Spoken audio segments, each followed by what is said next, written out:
Hello, hello. So we will start in a very few moments this first live show from the vineyards of San Leonardo. It's not a beautiful day, but we're still lucky. Maybe it's even better for the light. We're gonna just wait another minute or so just to be sure that some of our friends who wrote us are going to be connected with us. I can see the number growing. Thank you very, very much for participating. Really nice to see you all coming in. I'm having here next to me, you cannot see, there is Ilaria, my wife, and Valentina, head of PR, that are taking notes and so questions, and so they will see if you say hello. Unfortunately, I'm not reading very much the screen, it's a little bit far. Very well, so it's 1 minute to go. Still 1 minute to go. We just wait to be precise and to get ready for this little show.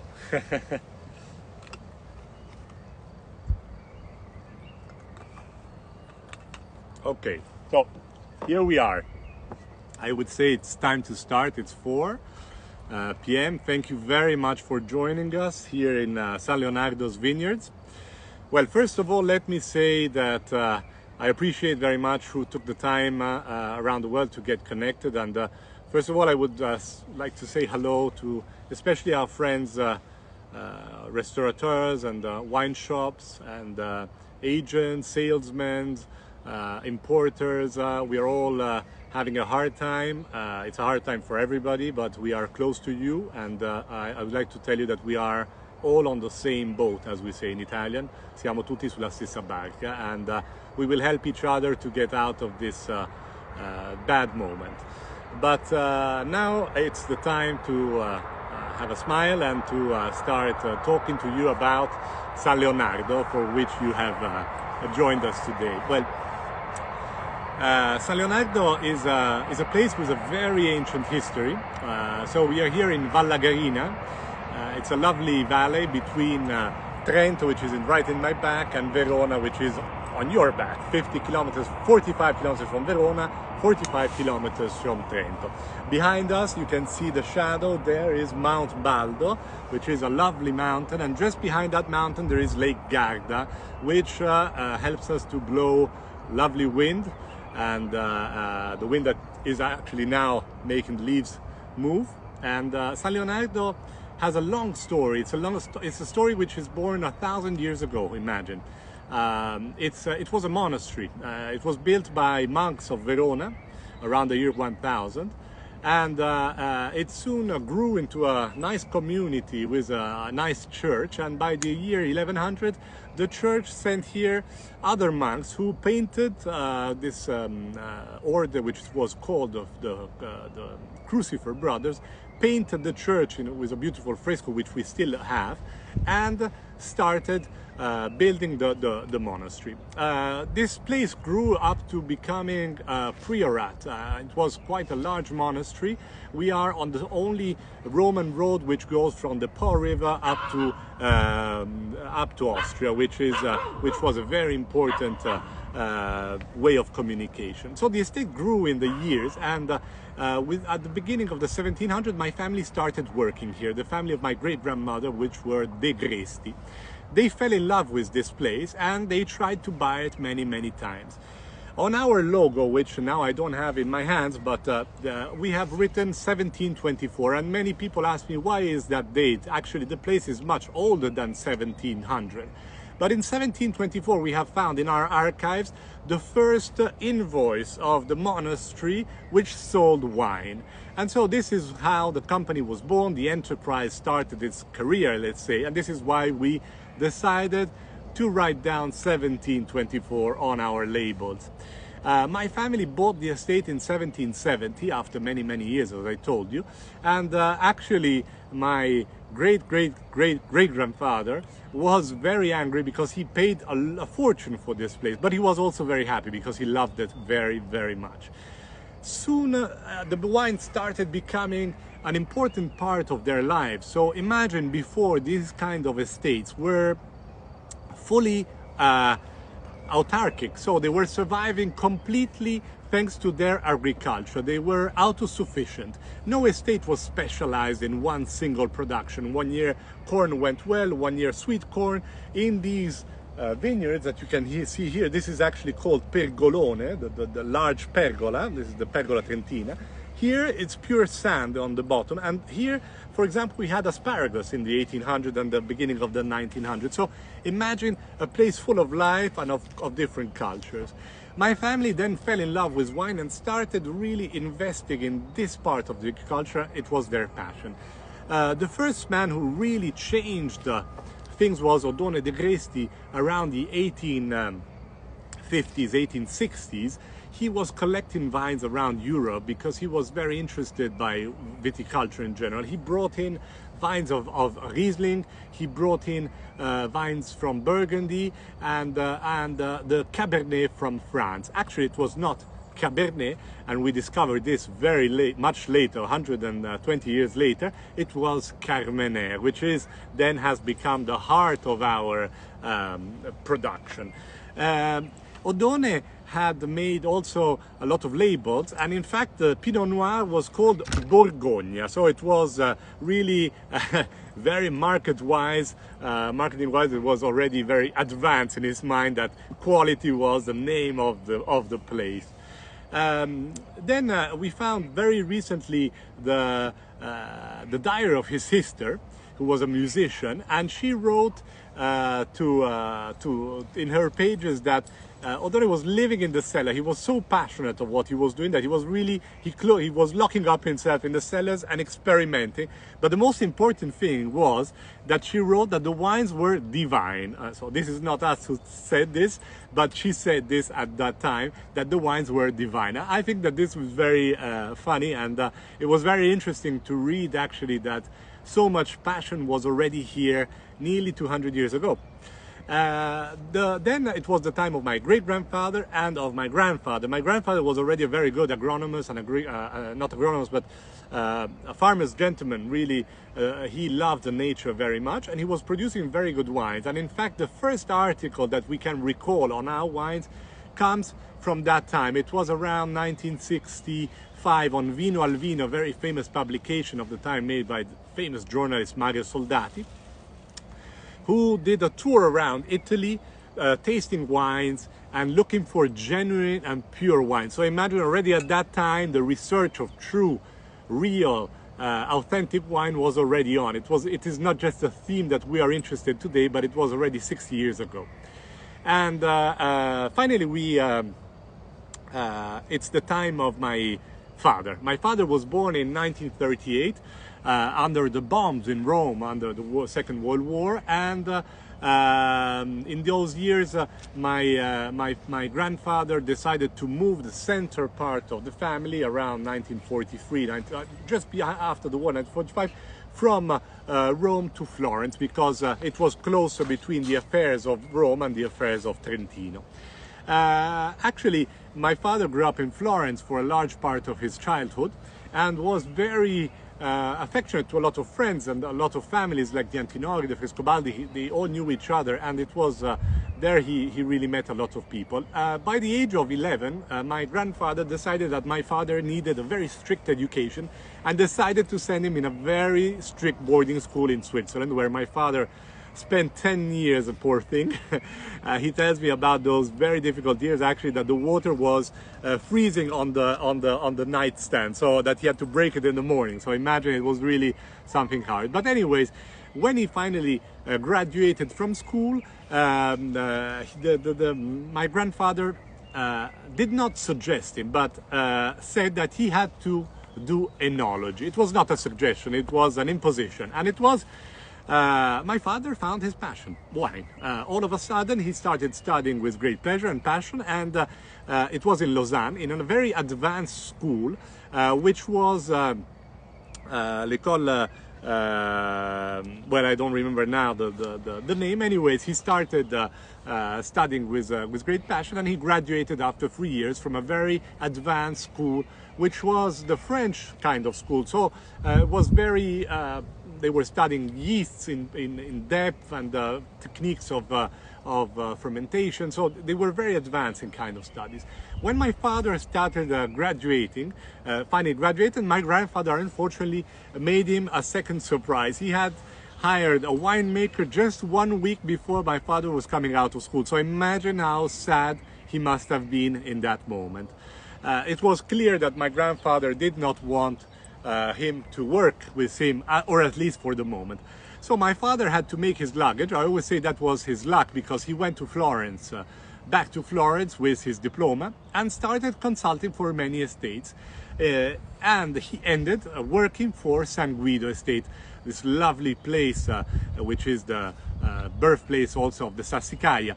My grandfather, in fact, was a great friend of the Incisa family, and also my father was Marquis Niccolo Incisa, and I'm very friends with Priscilla. So the two families know each other since a long time. But at that time, Marquis Incisa was experimenting with his incredible work, and he called in my father because my father had experience on Bordeaux varieties. We had them here in San Leonardo already from a long time, but not only, he had studied these also during his studies. So he knew, he had gone to Bordeaux, he had seen the chateau and so on.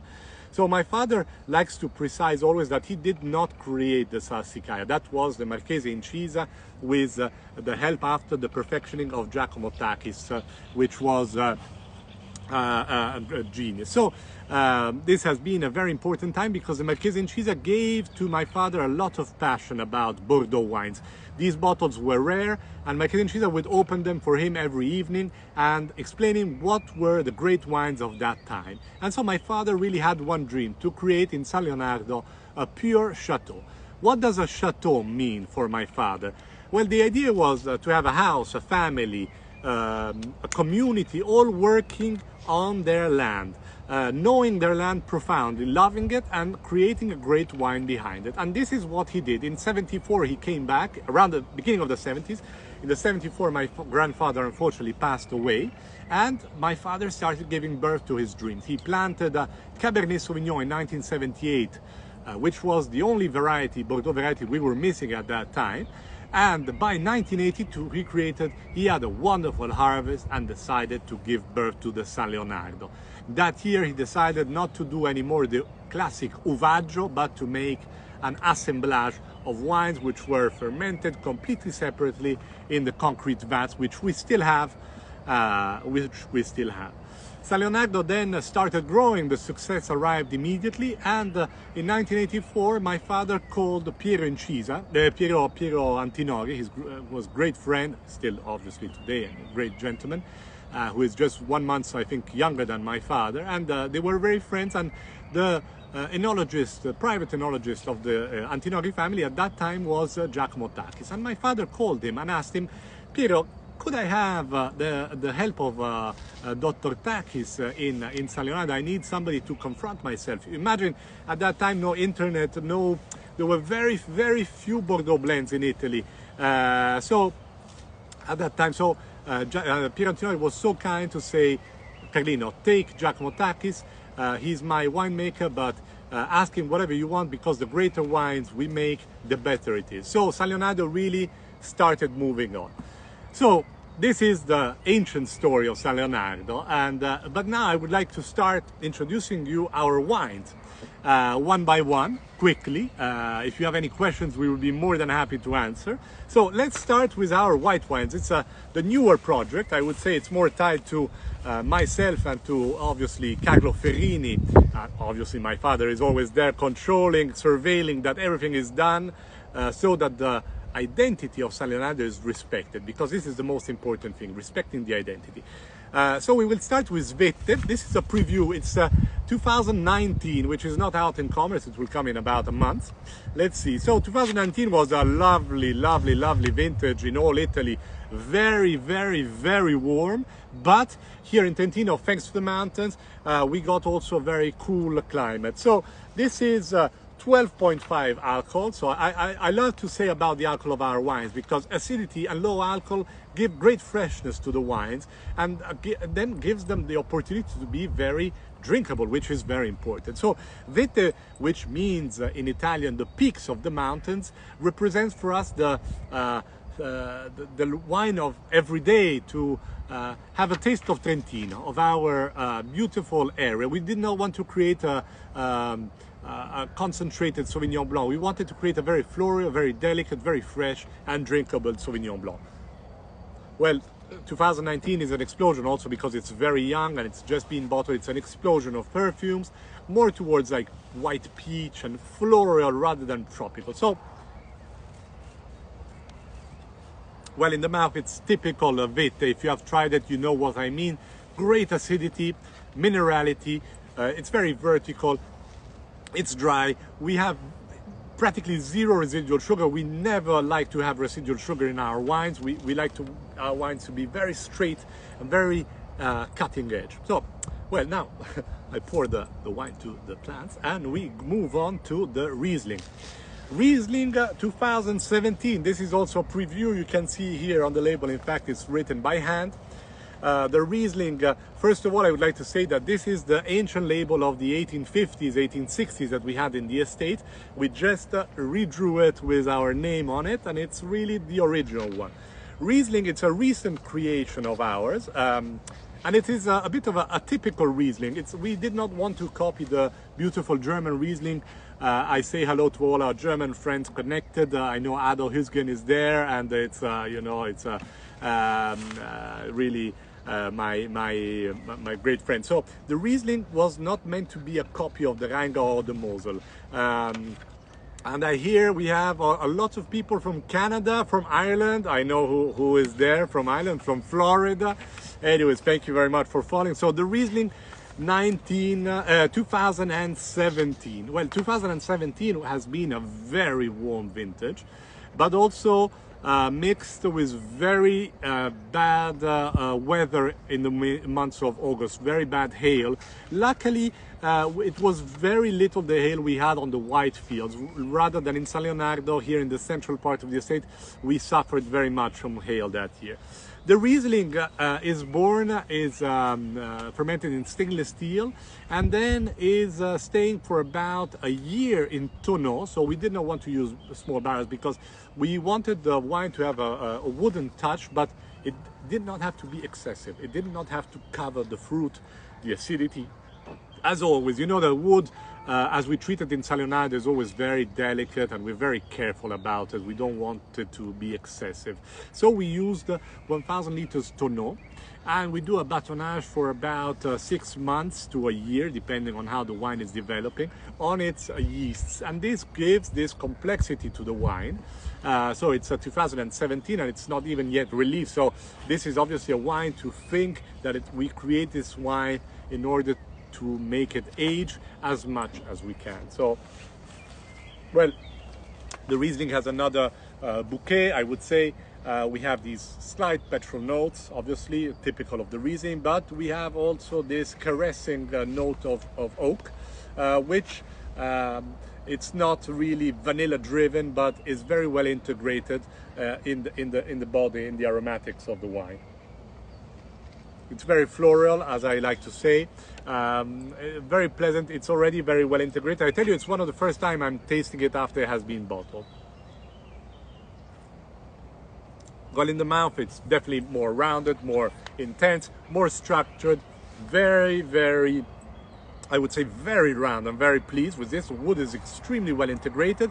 The great acidity of the Riesling is there to compensate and to balance off the structure.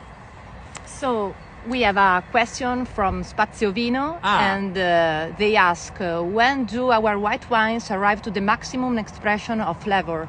Well, the Vette, you must imagine the Vette is very floral. So if you taste it young, you will get this very expression of citrical expression, fruity expression, and then moving on, the wine changes and the minerality comes much out, and the complexity arises, the acidity goes down. So I would say that on the first year you have this very pleasant flavors of fruitiness, and then on the second and third year you get the minerality. So Vette of 5 or 6 years is still very good. It depends also on your taste. You know, there are people who like the character very straightforward, very cutting, very vertical, and people who like more mature wines.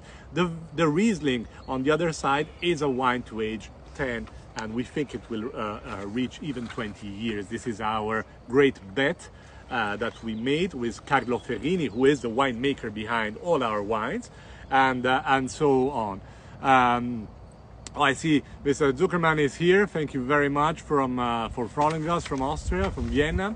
And Maine, Ohio, Rhode Island, Indiana, California, New York City. My God, incredible, these means of communications today. It's just unbelievable that normally it would take me about 20 days of trip to reach all of you, and instead now it's so easy and beautiful to tell you our stories directly from the vineyard. So very well, so we talked about our white wine and we put them on the side, we changed the glass, and we move on to our red wines. Here we are. So, well, San Leonardo, our heart is purely red. These are all wines coming from the central part of the estate. Let's start with our second vin, as the French would say, deuxième vin, or as the Italians say, secondo vino, or the younger brother, the Terre di San Leonardo. Terre di San Leonardo was created with the vintage 2005. At that time, we had we had to explant a few vineyards of Cabernet, which were not anymore good for the production. My father wanted to create a better, we had made a selection of the plants, so we replanted, and we found ourselves with a lot of young vines, and so we decided together to create a real second wine of the estate. I'm not a fan of when the people say it's your base wine, it's your entry-level wine, because there is nothing of base wine here or entry-level.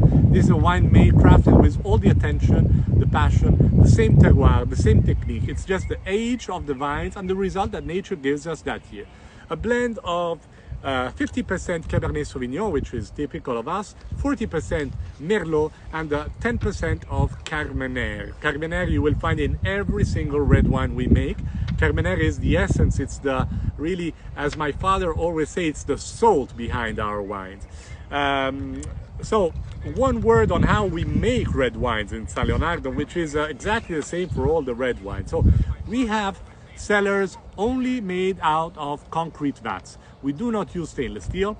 We do not use in any possible way selected yeast. This is all the natural yeast that only we find on the grapes. So I have nothing against technique, technology. We thanks to that, today we're creating wonderful wines around the world. But if you have the same clones, if you plant the same vines in the same way, if you ferment them with the same yeast, you tend to have, and you age them in the same oak barrels, you tend to have wines that tend to resemble each other and lack a little bit of identity. I would say even a bit of soul. So the objective here in San Leonardo instead is exactly the opposite. We are artisans of wine. We are a small cellar. It's all handmade behind it. And we want you to know that behind this wine there is the patience and the experience of people who are from working in the cellar, which may be 19 years old, up to my father, who is the big boss and who is 82, and who's always behind the wines, always with the great help of Luigi Nottinelli, our mythical director, I would say, our young cellar master Antonio Benvenuti, and all the crew of San Leonardo. We all work a little bit in the cellar because during harvest time there is a lot of work, and obviously the great nose, palate, and the great sympathy of our winemaker Carlo Ferrini, who I'm sure is not connected because he is the most untechnological man I know. But he has an incredible memory and brain. He remembers everything. He doesn't even need to write them down. So let's get back to the wine. Sorry. Terre di San Leonardo 2016. Lovely harvest. In all of Italy, you will find great wines in 2016. 15 and 16, I would say, both vintages have been extraordinary in Italy. It's difficult to find bad wine. So 13% alcohol. I would like to undernote that all our wines, all our red wines on this table are 13.00 alcohol. And this is something we work behind to create very, very much. It's not something which is coming out just because of nature. We are helped by these lovely mountains, by the fresh air, by the cool nights, but also we are very careful how we prune our vines. We do not make any green harvests or defeuillage. We love our vines and we keep them in the best possible way so that they can deliver us the best product, and that it must be perfectly ripe and never overripe. Never. Maybe we will have to wait a little bit more before the wines are ready, but then the life is ensured and also the taste. So Terre, after its fermentation, after the age, it ends up for about a year in the tonneau or pre-used barriques. We do not want you to have a taste of wood, but wood is essential in giving a bit more structure to the wine and refining it. It's lovely. 16 is a lovely vintage, very typical red fruit, Saliona. If you know our wines, it's very delicate. We work all on the good acidity and so on. Very well. So let me have a sip. It's fine. It's good. It's easy. A second wine should represent the estate and should tell you the story in an easy way. Let's move on to the Villa Gresti. Villa Gresti is a special wine produced in a very small amount. It is born in a hill over there. We call it Maria's Field, actually. And it is a blend of 90% Merlot and just a touch of Carmenere also here. This wine was dedicated by my father to his grandmother, who was a great hero of war, Gemma Gresti. Unfortunately, Gemma was a name already taken, so he decided to dedicate it to the house that she had, Villa Gresti, which is behind you. And Villa Gresti is a lovely wine. It is fermented in concrete, aged for 1 year in new barrels with, let's say, half new, half pre-used. Villa Gresti is a wonderful wine, very elegant. Undercover, it's not an explosive wine. Merlot gives it this, it's a northern Merlot, so imagine it's not a very pompous, very jammy kind of Merlot, but a very full, very round, but still with a lovely acidity, which is the heart of all our wines, the verticality. Also, this wine is only 13% alcohol. Here we have the lovely 2015 vintage. Villa Gresti always notes these darker fruit characters, blackberries and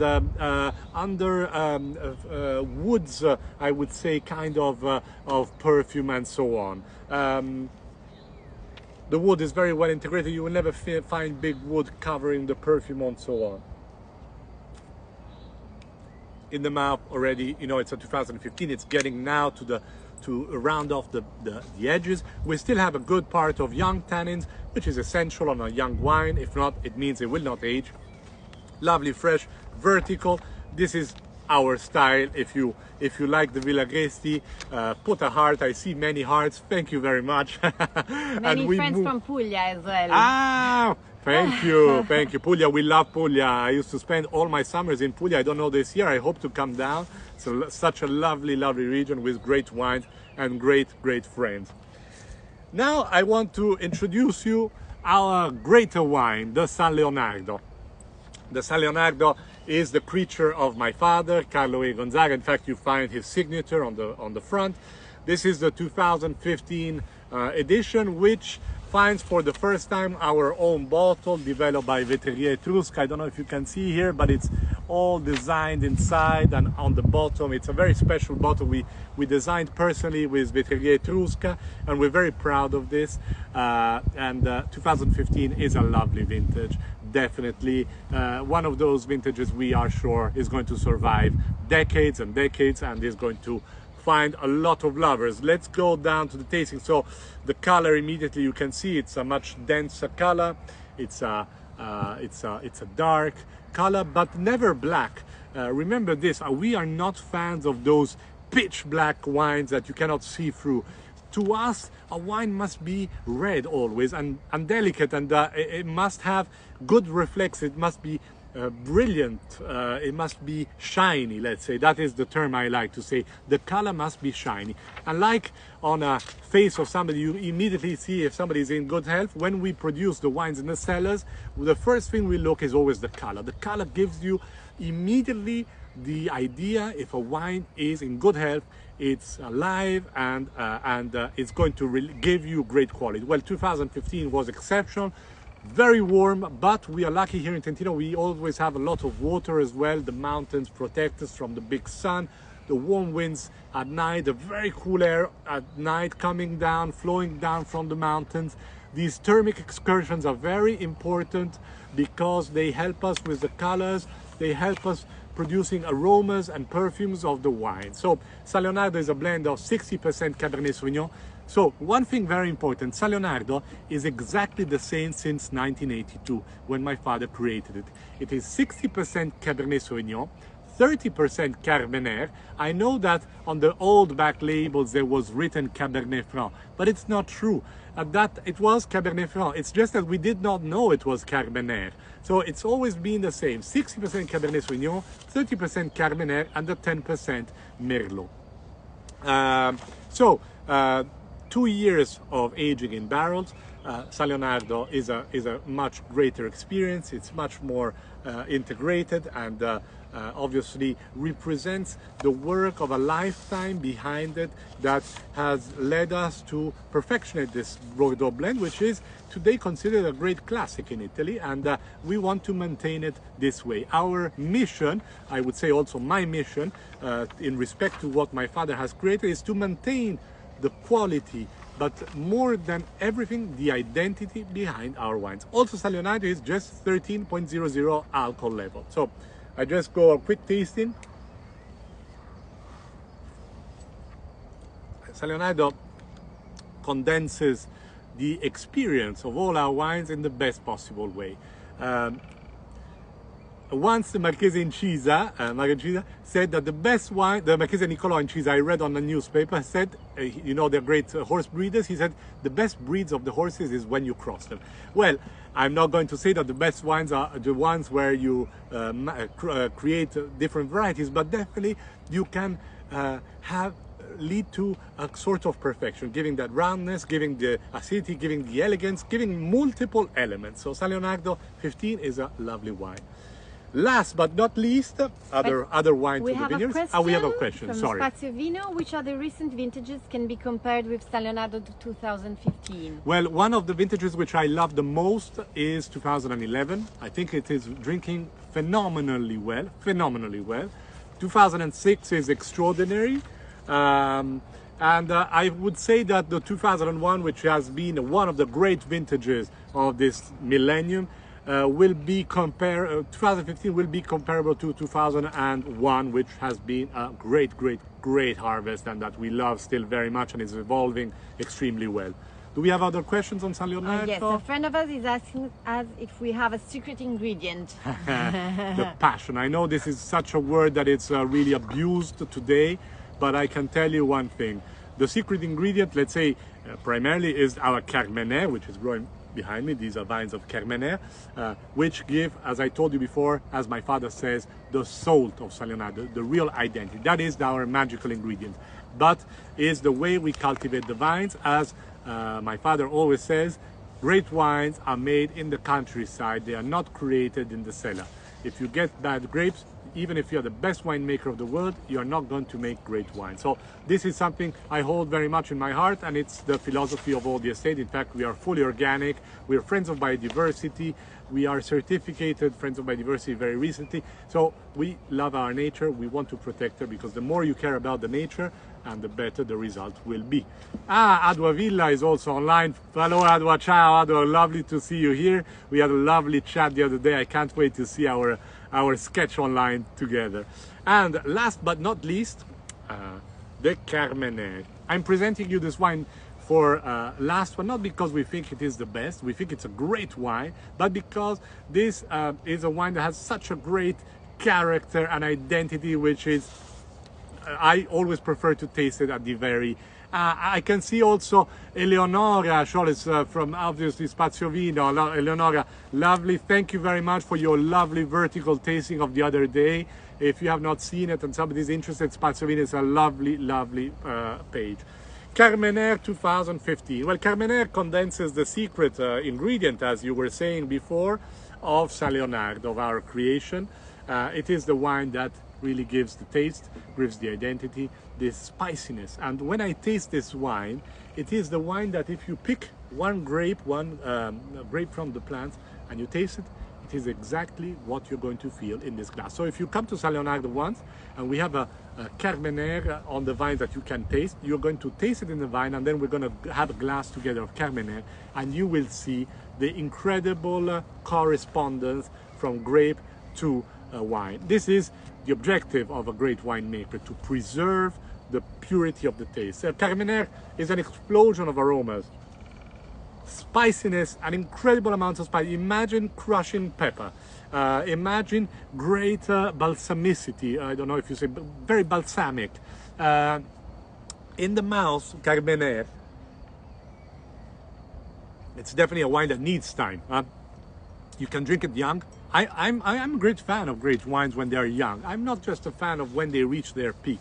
I don't think, and I'm not just telling you this because I'm the producer and I want to sell it, but I'm telling you this because the juvenity, the purity there is of the fruit of the young wine is something that then disappears in the years. And I like to taste the wines in all their moments of their life. I think it's very interesting. So CARMENERE is a lovely experience. It's difficult to translate. I'm not the greatest of all tasters, you know.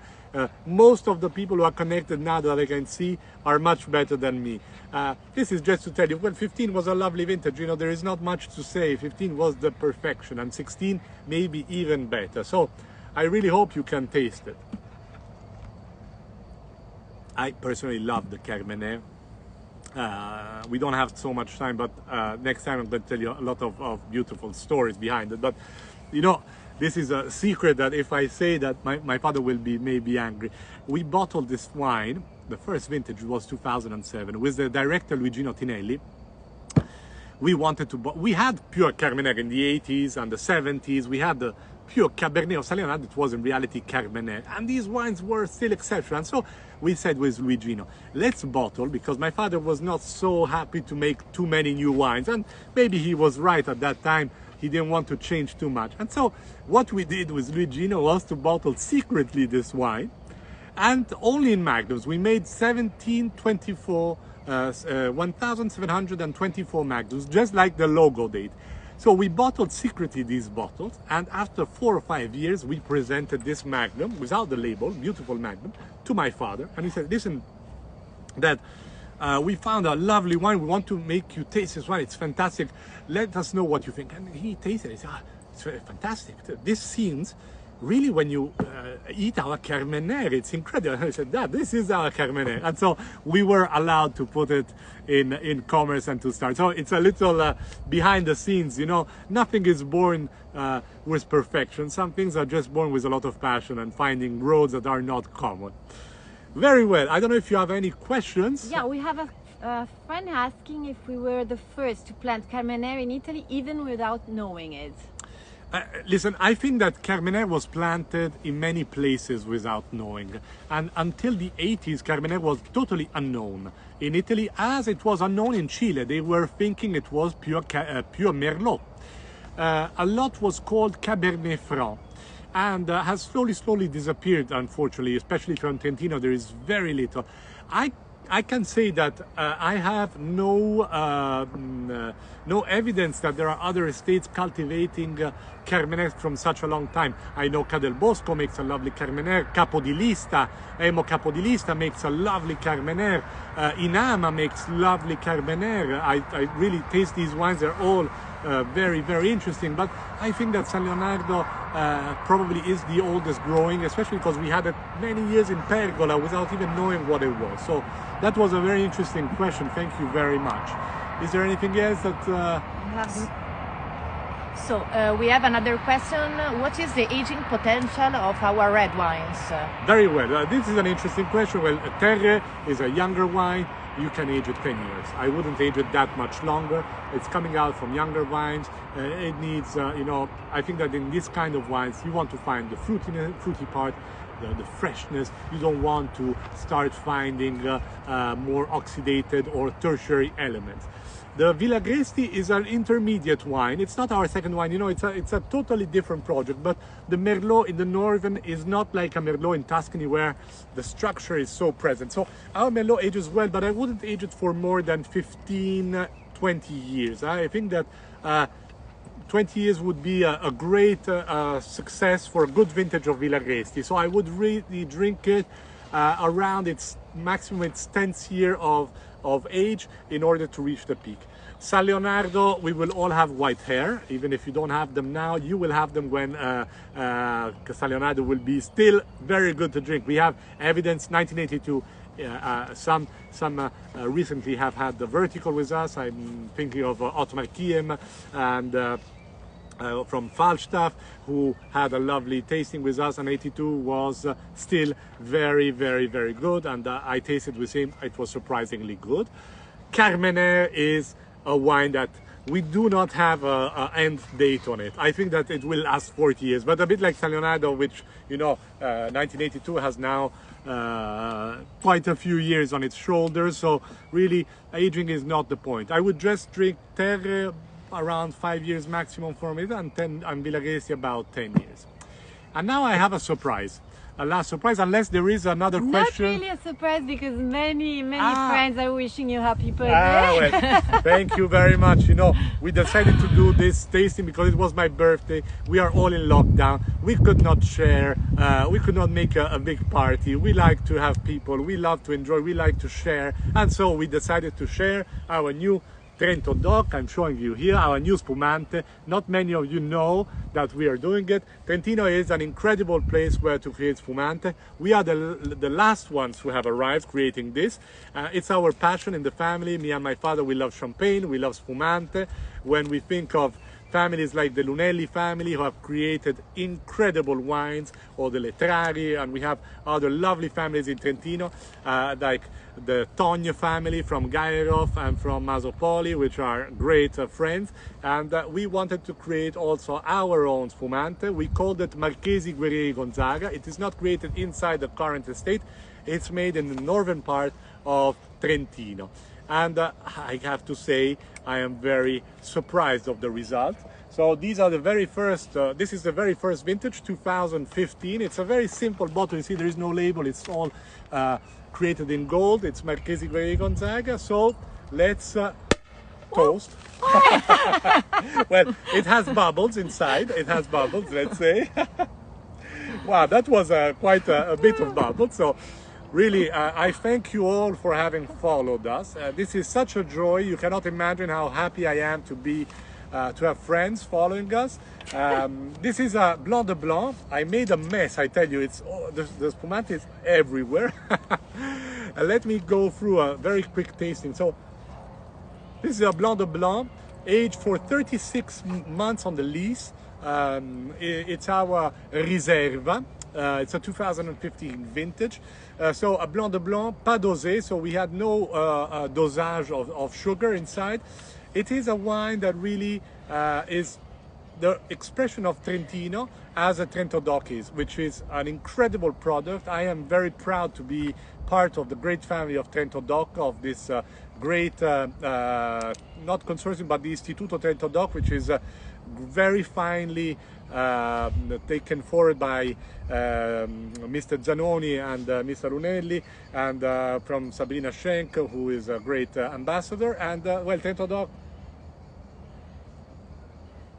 is a Spumante which is fresh as our mountains, very vertical as it should be. A perlage which is very delicate and not invasive. We don't, well, the perlage is there. You have seen it. I'm a mess. I'm all I'm poured off with Spumante. Well, listen, we are reaching towards the end because I don't want to keep you too long tied to us. I really would like to thank you all for following us. I know the time is not the easiest in the afternoon. You have been many to follow this small tasting.